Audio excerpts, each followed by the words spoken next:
one teacher in high school that he was really rude to me.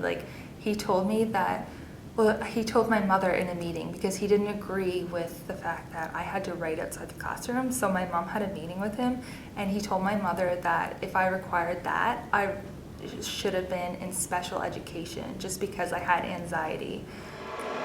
An accumulation of little worries that really in everybody's everyday lives, you wouldn't worry about those little things, but they just seem like a big deal, like it's the end of the world, and it's the built up of all those worries all at the same time. Anxiety affects people in many different ways, some more than others. As teachers, our job is to address the unique needs of students experiencing anxiety. It is a lot more common than you may think. Have you seen the posters around campus? Let's take a look, shall we?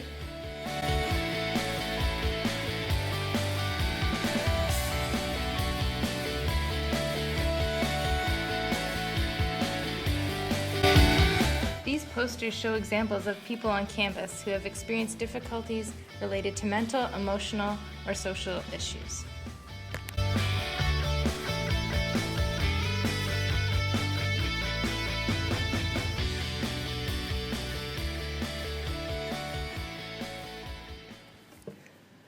In order for teachers to help students experiencing anxiety, they should be familiar with its common forms.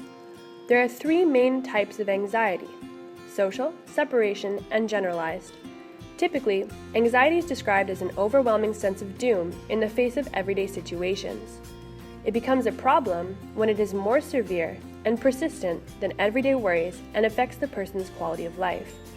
According to the authors of Understanding School Refusal, social anxiety is a fear of being scrutinized, evaluated, or being the center of attention. Even the anticipation of anxiety can result in feelings of anxiety, which can be a vicious circle. While many of us feel anxious in some social situations, the term social anxiety is used when the anxiety is excessive, unreasonable, and often has detrimental effects on friendships and educational career. Normal developmental separation anxiety occurs when children are 1 to 3 years old. However, separation anxiety disorder prevails through childhood and involves extreme fear and anxiety upon possible or actual separation from the parent. A few examples are extreme fear of being alone, sleeping alone, excessive worry that something bad might happen, distress, and physical symptoms upon separation from their caregiver. Generalized anxiety is more severe than daily worries, and it can be impairing and difficult to control. Generalized anxiety is not the same as fear. In the case of fear, the object is real and concrete. In contrast, anxiety is the result of an unknown threat or danger. It is highly likely that during your career you will encounter students experiencing test anxiety. It is important not to confuse poor performance due to test anxiety with actual difficulty understanding the course material. School activities that prove to be particularly challenging for students with anxiety include public speaking, drama, taking tests, writing on the blackboard, field trips, and reading in front of the class. Symptoms of anxiety can be expressed physically, behaviorally, and psychologically. Arguably, the most important behavioral characteristic of anxiety is avoidance, which results in a vicious cycle of avoiding situations perceived to cause anxiety.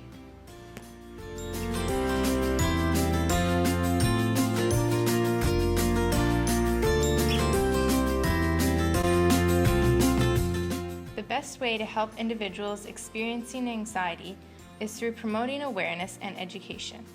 In order to get a feel for general understanding of anxiety, we asked 8 students across Stew campus how much they thought it negatively influenced an individual's education. 10 meaning it affects it greatly, and 0 meaning it has no effect. 6. 9. 8. 8. 4. 8. 9 or 10. 8. We spoke to Dr. Barry Miller, Stew professor and former superintendent of District 18 from 1982 to 1995, and asked him about his view of anxiety. It's devastating. In fact, some students find that it's it's almost impossible for them to attend class.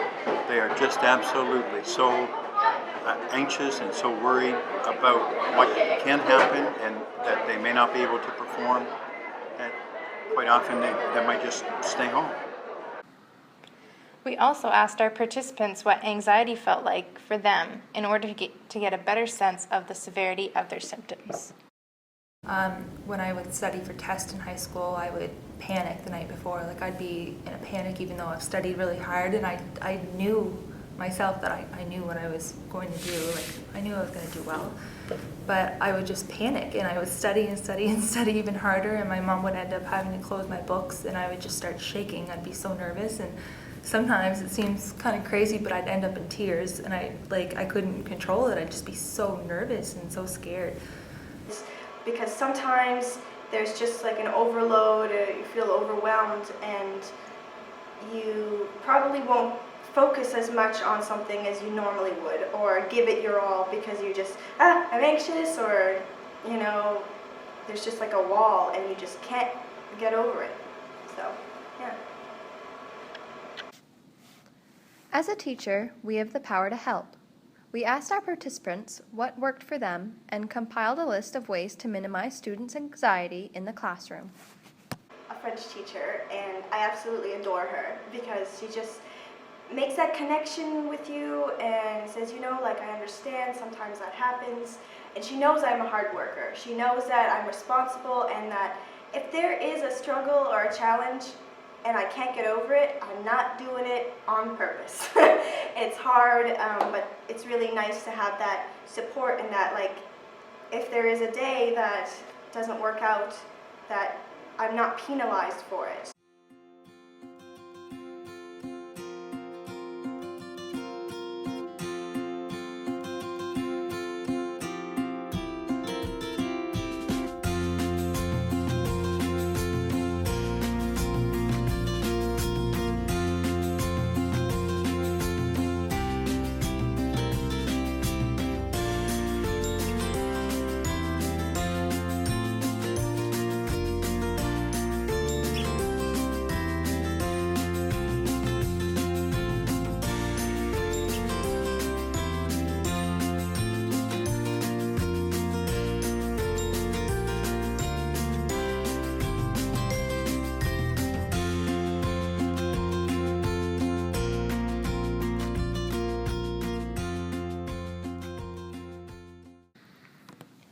Brittany in particular had a special teacher who went the extra mile to accommodate her needs.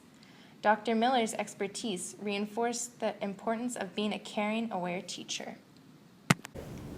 My teacher, thank God, finally noticed that I would just get really nervous for the test and I would fail. So what she did one day, she set me up. She had me write the test in the classroom with the other kids, and she marked that right away, and I had failed. She then took me right out of the class and sat me outside in the hallway just by myself, and she told me that she was giving me a different test, and that, I should say that the test was all mixed up. It was the same it was the same questions, but it was just like mixed, so I didn't recognize. And she sat me in the hall where no one was there. It was just myself, and I could get up and go to the fountain when I needed a little break to clear my mind in case I got nervous. And so I wrote it out there, and she graded it right away, and I got like a 90 or something on it. Well, when I think about adapting curriculum, the first thing that comes to my mind is the teacher's relationship with the students. I think it's really important for the teacher to get to know the students really well. And in that regard, when a student feels as if they're accepted, then they're free to think, to dream, to soar.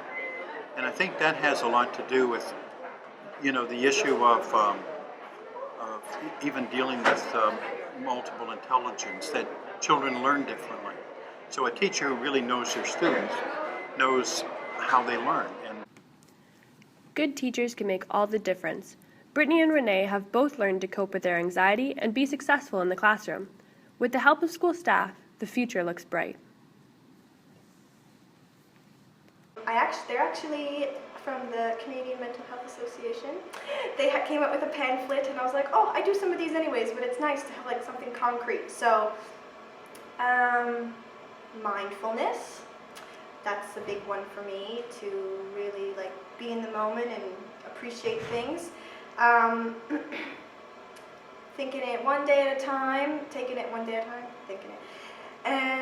Exercise, make sure that you have time for yourself. And I've been doing that ever since September when I came back. Every end of the day, I just have like some little time to me that I just watch a movie or I read a book or something, and I just to debrief, like to detach myself from the day.